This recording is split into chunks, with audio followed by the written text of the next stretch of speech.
China సైన్యం అంటే peoples liberation ఆర్మీలో జరిగిన ఒక కుంభకోణం ఇప్పుడు చైనాని ప్రపంచవ్యాప్తంగా నవ్వులపాలు చేస్తోంది. మీరు నమ్మరు, కానీ చైనా తన వద్ద ఉన్న అణుక్షిపణుల్లో ఇంధనానికి బదులుగా రంగు కలిపిన నీటిని నింపి ఉంచిందట. అవును, మీరు విన్నది అక్షరాల నిజం. అమెరికా నిఘా సంస్థలు మరియు చైనా ప్రభుత్వం స్వయంగా నిర్వహించిన తనిఖీల్లో ఈ భయంకరమైన వాస్తవాలు వెలుగులోకొచ్చాయి. అసలు చైనా జనరల్స్ ఇంతటి సాహసం ఎందుకు చేశారు? బిలియన్ల డాలర్ల ఇంధనం ఎక్కడికి పోయింది?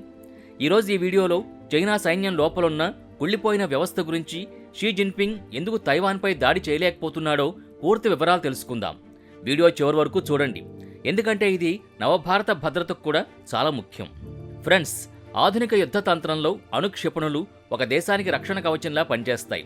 అమెరికా అధ్యక్షుడు ట్రంప్ ఇటీవల వెనిజులా అధ్యక్షుడిని తన దేశంలోకి చొరబడి పట్టుకుపోయినట్టు చైనా విషయంలో చేయలేకపోవడానికి కారణం చైనా దగ్గర అణుబాంబులున్నాయనే భయం.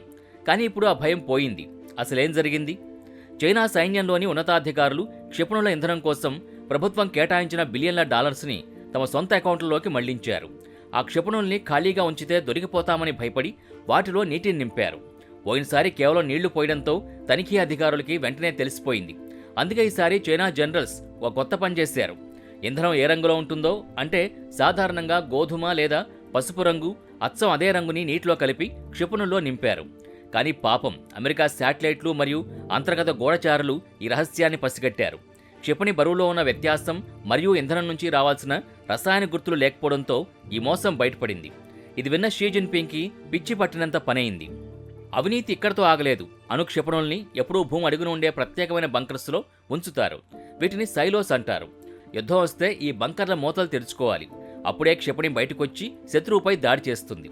తనిఖీల సమయంలో చైనా అధికారులు ఈ సైలోస్ మూతల్ని తెరవడానికి ప్రయత్నించారు. కానీ ఆశ్చర్యం, అవి కదల్లేదు.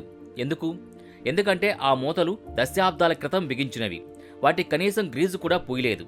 మెయింటెనెన్స్ కోసం వచ్చిన వేల కోట్ల రూపాయల్ని అక్కడ అధికారులు జేబులో వేసుకున్నారు.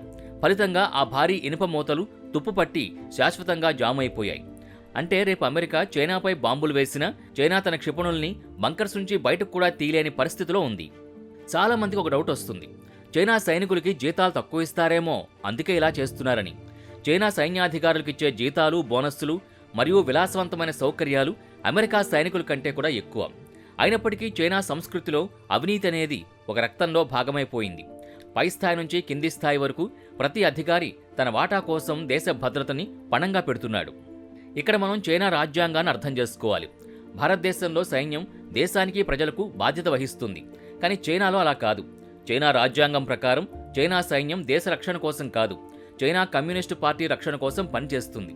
అంటే వీరు దేశానికి సైనికులు కాదు, కమ్యూనిస్టు పార్టీకి బాడీగార్డ్స్. వారి ప్రమాణ స్వీకారంలో కూడా నేను పార్టీకి విశ్వాసంగా ఉంటాను అని చెబుతారు తప్ప దేశం కోసం ప్రాణాలిస్తాను అని చెప్పరు. ఎప్పుడైతే ఒక సైన్యం దేశం కోసం కాకుండా ఒక రాజకీయ పార్టీ కోసం పనిచేస్తుందో అక్కడ దేశభక్తి కంటే డబ్బు మరియు అధికారానికే ప్రాధాన్యత ఉంటుంది. అందుకే చైనా జనరల్స్కి క్షిపణిలో ఇంధనం ఉందా లేదా అనేదానికంటే తమ బ్యాంక్ అకౌంట్లో ఎన్ని కోట్లున్నాయన్నదే ముఖ్యం. మనం కొంచెం చరిత్రలోకి వెళితే 1979లో చైనా వియత్నాంపై దాడి చేసింది. చైనా కంటే వియత్నాం చాలా చిన్న దేశం. కానీ ఆ యుద్ధంలో చైనా సైన్యం ఘోరంగా విఫలమైంది. కారణం అప్పట్లో కూడా సైన్యంలో ఉన్న అవినీతి మరియు అసమర్థత. ఆ చరిత్ర నేటికీ చైనాని వెంటాడుతోంది.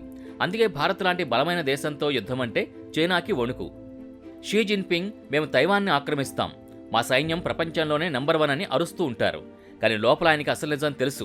విశ్లేషణ: తైవాన్ వెనుక అమెరికా ఉంది. ఒకవేళ చైనా తైవాన్పై దాడి చేస్తే అమెరికా తన అడ్వాన్స్డ్ క్షిపణుల్ని ప్రయోగిస్తుంది. అప్పుడు చైనా తన నీటి క్షిపణులతో ఎదురుదాడి చేయలేదు కదా. తన సైన్యం ఎంతటి అవినీతిలో కూరుకుపోయిందో జిన్పింగ్కి మరియు ఆయన సలహాదారులకు బాగా తెలుసు. అందుకే వారు కేవలం మాటల యుద్ధానికే పరిమితమవుతున్నారు. గత ఏడాది కాలంలో షీ జిన్పింగ్ తన సైన్యంలోని రాకెట్ ఫోర్స్కు చెందిన డజన్ల కొద్దీ జనరల్స్ని అరెస్ట్ చేయించారు. అందులో రక్షణ మంత్రి కూడా ఉన్నారు. ఎందుకంటే వీరందరూ కలిసి ఈ అణుక్షిపణుల కుంభకోణంలో భాగస్వాములే. చైనా అణుకేంద్రాల లోపల ఏం జరుగుతుందో అమెరికాకి స్పష్టంగా తెలుసు. చైనా క్షిపణుల్లో ఇంధనం లేదన్న విషయం తెలిసాక అమెరికా ఇప్పుడు చైనా పట్ల మరింత దూకుడుగా వ్యవహరిస్తోంది. భారత్కి ఇది ఒక రకంగా శుభవార్త. చైనా సైన్యం లోపల ఇంతటి బలహీనత ఉందంటే ఎల్ఏసీ వద్ద వారు చేసే హడావుడంతా కేవలం షో మాత్రమే అని అర్థం చేసుకోవాలి. చైనా పతనం బయట నుంచి కాదు, లోపల నుంచే మొదలవుతుంది. ఏ దేశంలో అయితే సైన్యం తన సొంత దేశాన్ని మోసం చేస్తుందో ఆ దేశం ఎక్కువ కాలం అగ్రరాజ్యంగా నిలబడలేదు. అణుక్షిపణుల్లో రంగునీళ్లు నింపే స్థాయికి అవినీతి చేరిందంటే ఇక ఆ దేశపు అంతం దగ్గర పడిందని అర్థం. ఫ్రెండ్స్, చైనా పరిస్థితిని చూసి మనం నవ్వుకోవచ్చు, కానీ మనం అప్రమత్తంగా ఉండాలి. శత్రువు బలహీనంగా ఉన్నప్పుడే వాడు మరింత ప్రమాదకరమైన ఎత్తుగళ్లు వేయొచ్చు.